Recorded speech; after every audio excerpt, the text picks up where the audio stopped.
The service will operate in a section of the NIB complex in Newcastle's Hunter Street. As well as supplying nutritional information, the shop also provides the public with a free 4-point health assessment. Today, Chairman of the Hunter Area Health Service, Alwyn Druce, undertook the test, which includes blood pressure, weight, waist to hip ratio and flexibility.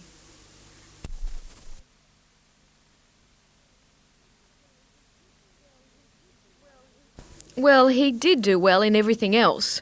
The health quarters is open between 9 and 1 on weekdays. Well, to our knowledge, this is the first time that an area health service has actually set up a shop such as this with the information available all in the one place, all under the one roof and easily accessible to the public. Confirmation also today from Dr Smythe that a resolution is near in the Wallsend Hospital dispute. Dr Smythe says those picketing the site have almost accepted a proposal to turn the old hospital into a public nursing home. The proposal of the health service now is to have a public nursing home bed, 70 to 75 beds on the campus, with additional community health services, the community health centre, dental services and health promotion services. It'll be a first-class constellation of health services on the Wallsend campus and be a real asset to the Wallsend community. Trades Hall Council, the Area Health Service and picketers will discuss the issue next month. Jodie McKay, NBN News.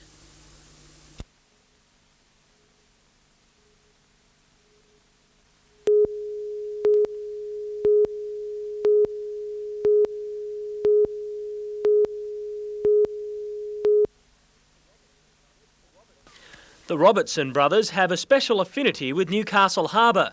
For the past 2 years, Paul Robertson has reigned supreme on our waters. A 2-time winner of the Newcastle Regatta water ski race, Paul Robertson has more firepower in the Open division this year. Not his boat, but in the form of brother Steve. It's Steve's first year in the Open class, but it's a step up he's looking forward to. With the pressure and so forth, like racing against the big guys it is, but as for the speed, it's just a little bit harder, that's all.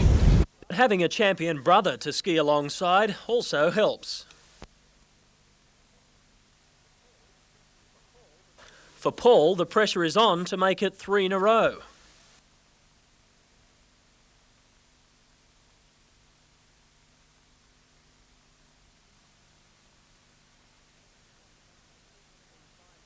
Meantime, the Formula One powerboats blast their way into town tomorrow, preparing for the Newcastle Grand Prix.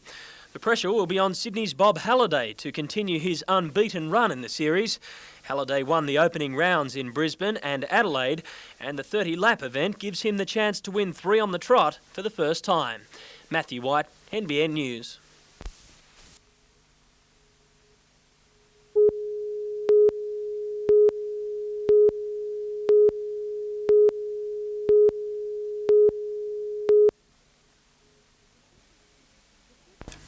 The 7 students involved hail from Sydney's Macquarie University.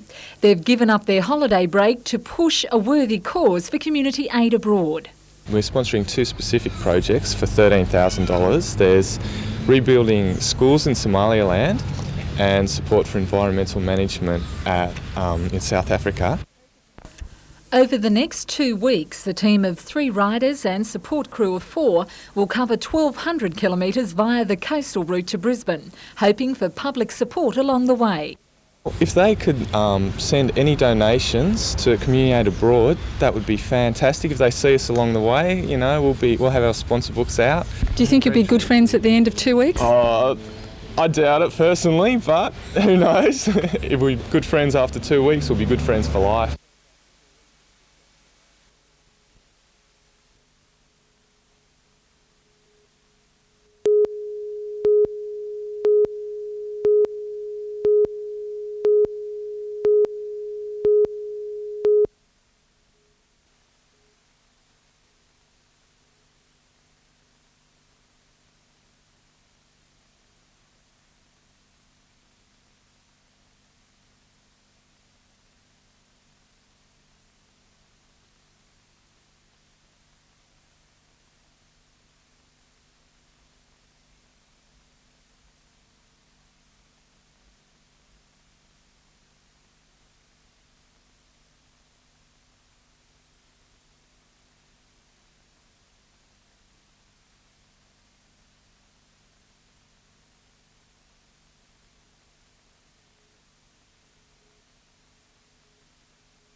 The former Newcastle University student was enjoying a Pacific cruise on the Fair Star when tragedy struck last Friday.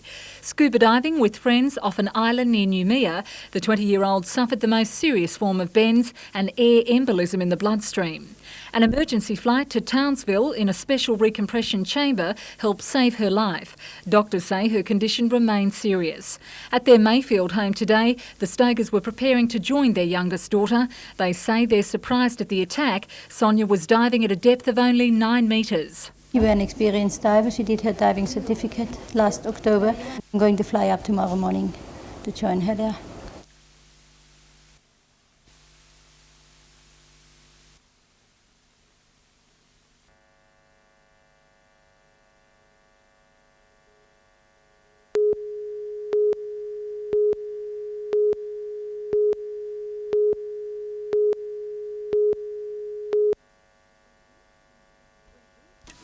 When Bill Freeman returned to his cottage just over a week ago, the 86-year-old found it flattened. Following severe storms in the area, council said the dwelling was unsafe. A crew moved in, Bill's old home moved out. Disgusted with what they described as a heartless action by council, residents of Gilliston Heights have vowed to support their elderly neighbour. More than 100 friends turned out during a weekend rally. What we've got to know is that the council is going to allow Bill to stay here in the community where he has lived since 1928. Sleeping in a nearby caravan, Bill says he used the old miner's shack for bathing and storage under a leasing agreement. The council's got a responsibility to maintain heritage buildings. Only if it suits them. They come straight in and bulldoze it for their own dollar interest. Now that's totally against everything of the Heritage Act. Acting Manager for Health and Building Services John Potts says council was forced to take action to ensure public safety. Today, Mr Potts said council was not aware of any formal leasing agreement with Mr Freeman, but had no plans to evict him. He said council wanted the situation to cool down, although he expected the issue would be raised at next month's meeting. Meanwhile, residents have formed a committee to help Bill take care of his personal matters, including amenity facilities on the site. Melinda Smith, NBN News.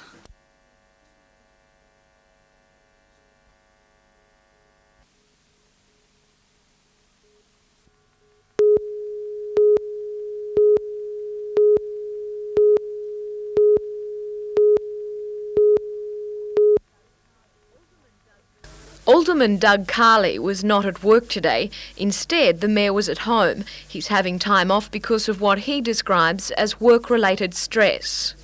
Well, one can get to a point where you come over tired. You just become tired, physically tired. And you find it then difficult to concentrate on what you're doing. Alderman Carley says he's not receiving medical treatment. However, friends and associates have advised him to take time off. Alderman Carley says he's been having trouble concentrating and believes that's a result of the number of hours he's putting in each day. Well, I average around 15 to 17 hours a day. Mark Booth is among a number of aldermen who've expressed concern about the Mayor's health. He believes Alderman Carley should stand aside until he's declared well. I think the Mayor needs to take time off and maybe get some medical treatment. And if he is getting medical treatment, I think he should step down from the job at this time until such time that he's declared fit, because if there's work-related stress or personal problems, that could affect his judgment or issues that concern Lake Macquarie City. Alderman Carley says he can handle his job, but like everyone else needs time off. I will continue working as efficiently and effectively as I have been during the 18 months I've been in office. Jodie McKay, NBN News.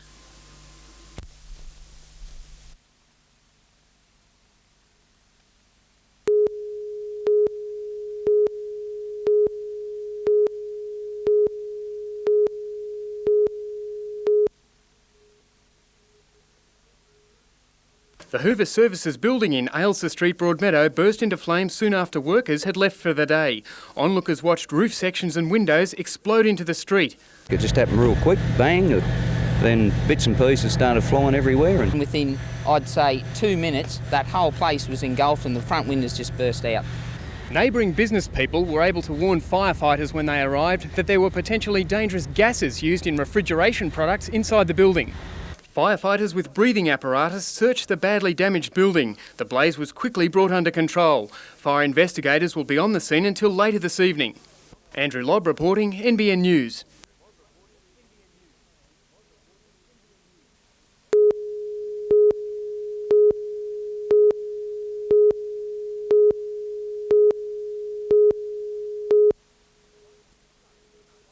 The lightning struck during a violent storm around 7:30 last night, hitting a tree the stock had been sheltering under, huddled together for protection. And the cattle sort of bunched together to get away from the wind and the rain, and then the lightning struck, and that's why so many have been hit, because they've been touching side by side.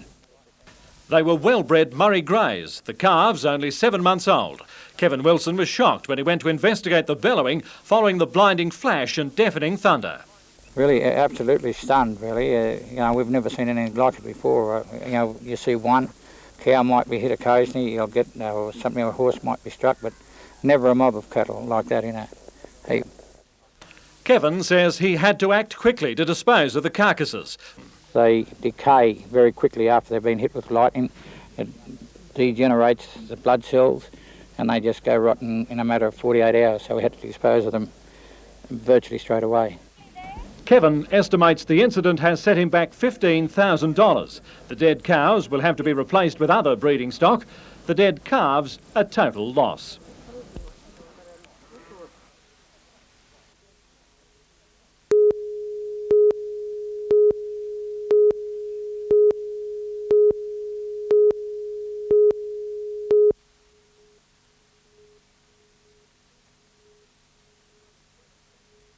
An early session at the district tennis courts was not only a chance for Rachel to work on her game, but also have only her second hit with new coach John Marks.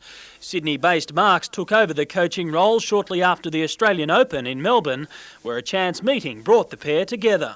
We were talking to him down there, and I asked him if he could help me just a couple of days before I'd go away to Japan, and he said yeah, he'd be delighted to. And I went down to Sydney for a day of coaching, and I thought he was really good. He told me some good tips, and I think it's definitely helped my game. With a demanding 10-week program ahead of her, Rachel's been working hard on improving her strengths. I've been mainly working on my forehand a lot because that is my heavy shot. I like to go well in a match. She'll play her first tournament in Japan before heading to the US for a crack at the prestigious Lipton event in Florida. And although there's thousands of dollars prize money on offer, it's ratings points that Rachel's after this year. I've been around about 35 for the last couple of years in my ranking, sort of near that mark, and I'd like to sort of break under 20. That'd be great for this year. Matthew White, NBN News.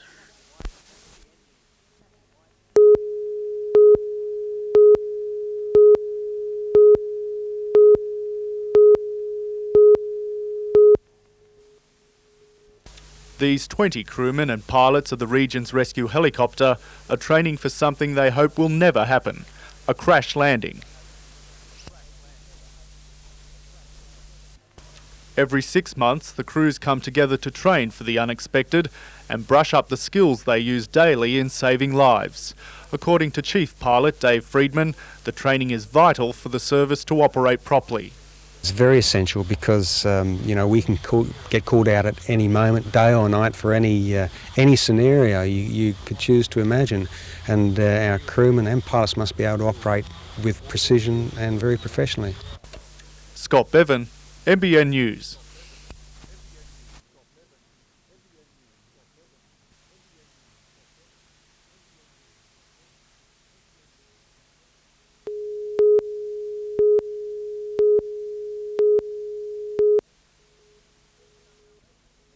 There was nothing leisurely about the activities at Woolgoolga Pool as more than 300 competitors crammed into the centre for the amateur swimming picnic day. But a picnic it wasn't. These youngsters had their minds well and truly on the water.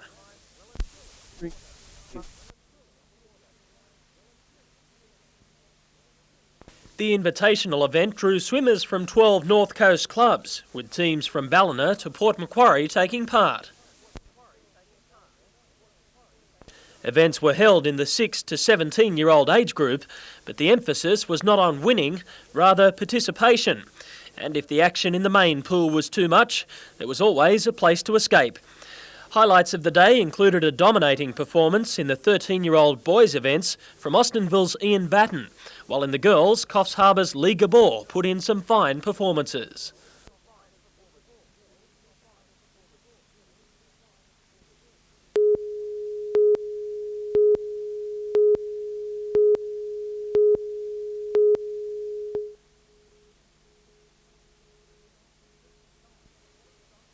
Coal trains will stop from midnight tonight for 48 hours, jeopardising the movement of 20,000 tonnes of coal on the northern and southern fields. Locomotives hauling coal to Newcastle and Port Kembla have been banned. The union says the dispute could spread to wheat, general freight and passenger services.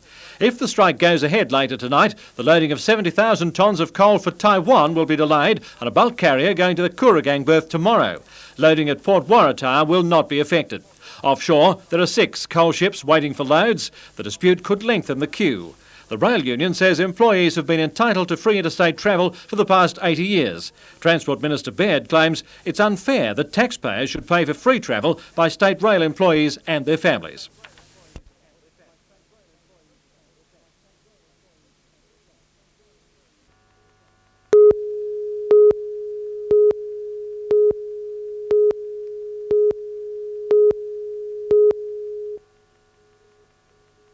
The journey between Newcastle and the Queensland border along the Pacific Highway has extracted a terrible cost from some motorists, with scores of lives lost in black spot crashes. Trying to tackle the highway safety question, the state government has today released a North Coast road strategy. The paper comes up with 2 options: to upgrade the existing Pacific Highway for $2.5 billion over 25 years, or to have a private company build a new tollway that would cut 2.5 hours off travelling time. Motorway Pacific is a process which would take approximately 10 years. It would cost about $5.5 billion. To recoup that money, a car travelling from Hexham to the border would be charged about $60. Trucks would be slugged about twice that amount. But the Roads Minister says the project would equal the Snowy Mountains scheme in size and generate 20,000 jobs. This project will be the turnaround of the depression in Australia, but more particularly in New South Wales. On the North Coast, a local government organisation has applauded the proposal. We've got the opportunity to have 2 roads. A tollway, and we've also still have the Pacific Highway. The people that don't want to travel on the tollway, they haven't got to. The Pacific Highway will still be there. Yet not everyone is so enthusiastic. The NRMA believes more options than just the 2 in the report should be considered before any decision is made. A more practical solution might be to build some sections as a tollway where it bypasses really dangerous sections of the highway, and then upgrade the highway where it passes through environmentally sensitive areas. And among those who will pay the toll, the motorists, a mixed reaction. Not too in favour of tollways, but you need good roads somehow. I think I'd pay the money to go through it, yes. It's a lot of money just to travel on the highway, I think. The options for the Highway of the Future is open to public discussion until May 14th. Scott Bevan, NBN News.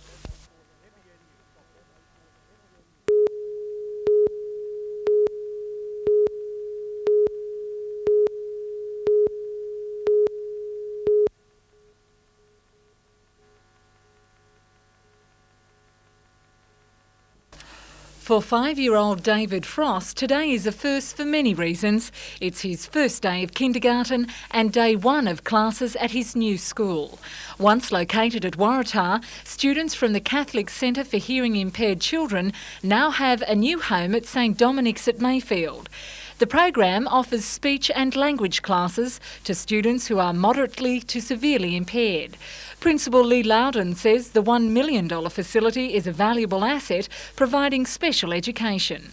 We are the only centre outside of Sydney that offers an oral program, which is good for the Hunter area because the parents have the choice.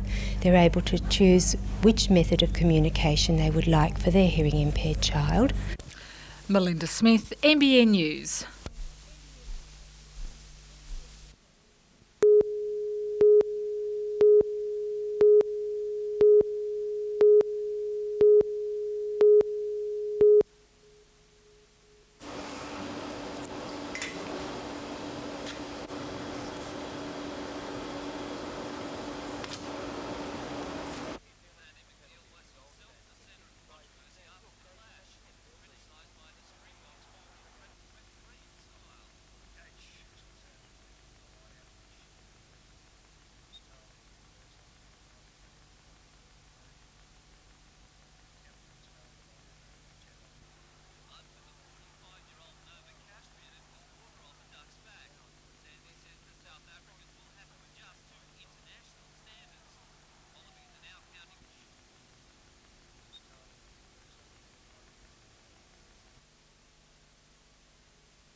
For the last 5 years, 14-year-old Linda Campbell has spent most of her waking hours surrounded by water.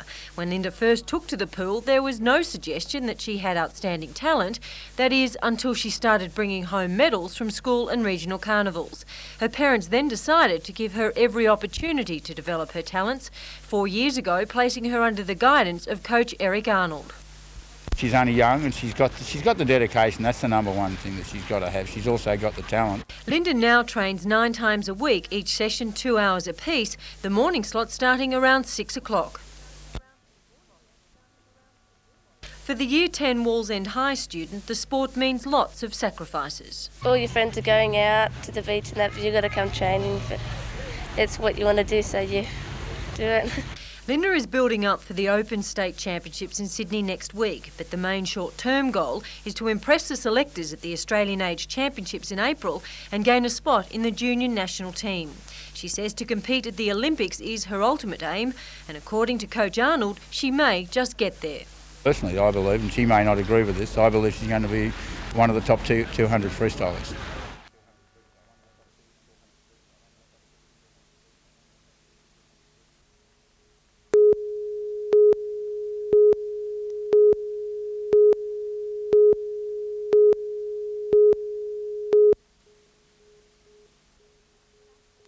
Depict fashion at Curry makes women's clothing for the Katie's chain of stores. Today, machines at its Mitchell Avenue factory were lying idle as 106 employees, mostly women, were laid off.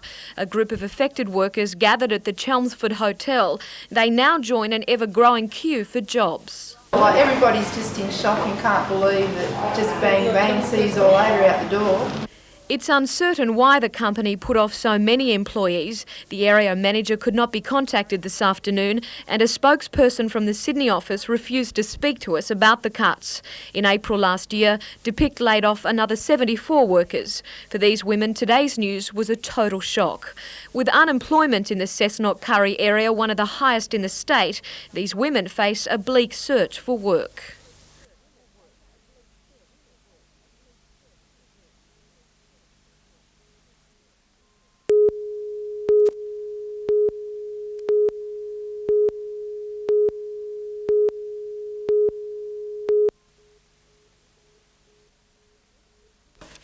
Guest speaker at a Maitland branch meeting of the Independent Retirees Association, the Shadow Minister had a captive audience.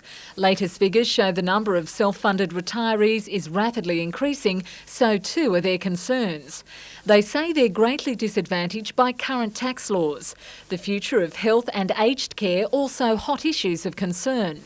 With the polls only a month away, Mr Connolly says the Prime Minister is misleading voters over the goods and services tax. Mr Keating is going around falsifying the facts by saying that everything is going to go up by 15%. Now, that is not what the GST will do.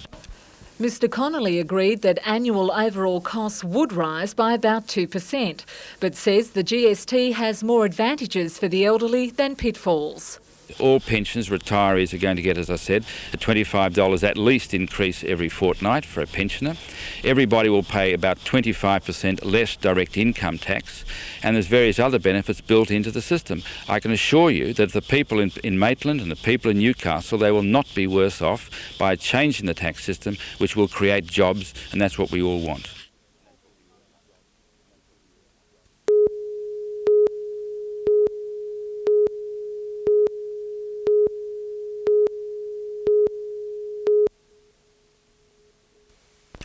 The meters were introduced into Murrurundi at the end of 1991 to discourage people from wasting water. It brought immediate success, the use of water cut by 1/3 in 12 months.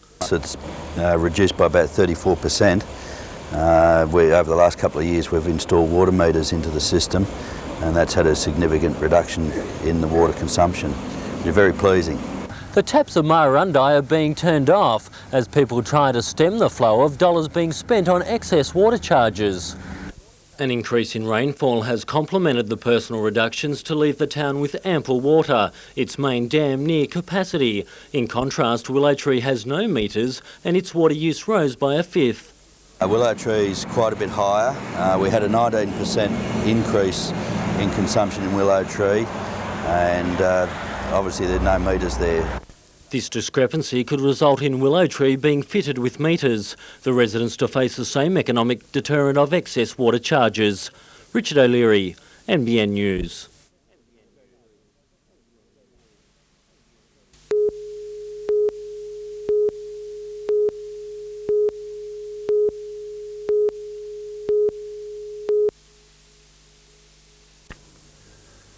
This is the face of a fighter who wants a title, the Australian kickboxing super welterweight belt. Mark Tyson only started the sport 2 years ago, but by April his dream to become Australian champion could be realised.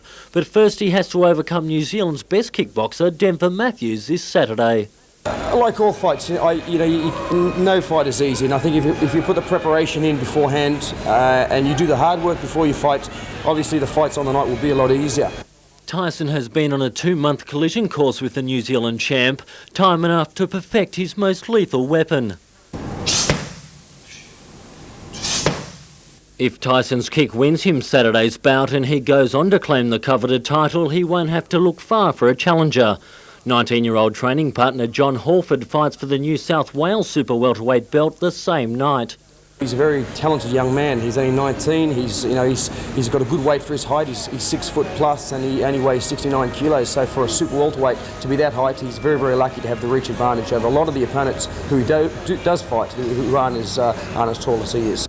If all goes to plan, Tamworth will have 2 kickboxing champions within months.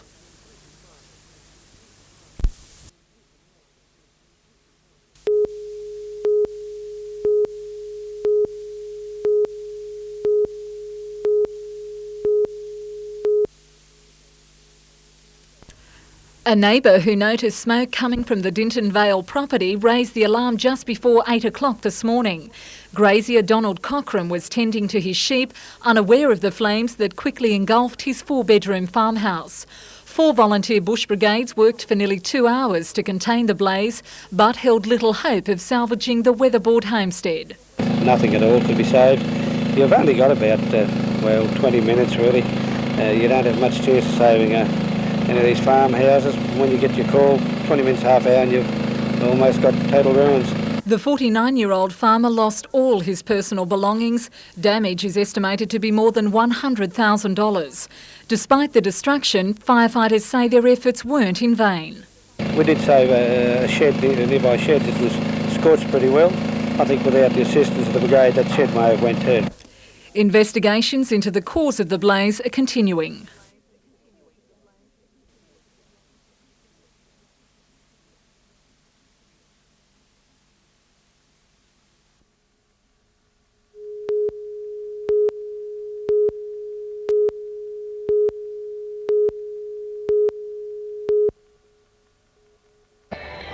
Thanks, Mike. Well, the crowds have been building up steadily since the gates opened at 4:30 this afternoon.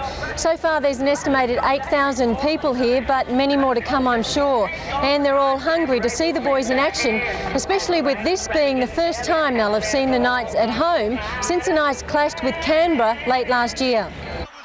When the Knights and Raiders step out of Marathon Stadium tonight, not far from the memories of many loyal supporters, will be the titanic clash between the two sides, which saw Newcastle win and advance to last year's Winfield Cup semi-finals. Coach David Waite says last season's impressive form has the Knights as the team to beat. We've been working very hard on how we play football, but we're also well aware that we now become a yardstick in the competition. Coach Tim Sheen says so early in the season, a win would be a bonus. There's a lot to learn in a pre-season game. We've got new faces. I've got Gary Belcher back and Laurie Daly playing again, and I'll be just happy if our cohesion is there and we get through without any major injuries. Canberra is the strongest it's been for almost 12 months, with Laurie Daly and Ricky Stewart in the scrum base, Gary Belcher at the back, plus international teammate Mal Meninga. Canberra has also added to its forwards New Zealanders Pongi and Lomax. Newcastle has also brought in a New Zealander, 23-year-old Carl Hall, replacing injured winger Robbie O'Davis. Hall, coupled with the strength of the front rowers Sargent, Harrigan and McCormack, coach David Waite believes his team is ready for the challenge. And if you're wondering why Mark Sargent may have a smile on his face tonight, he announced his engagement to Helen Johnson today. In the following game, East clashed with St George. Fresh from their Sevens win, the East side features 2 new wingers, including Brett Doherty. while Saints have brought in Graham Bradley and rookie Nathan Brown for the game. The winners of tonight's double headers will play off in the quarter-finals at Nambucca Heads on Sunday.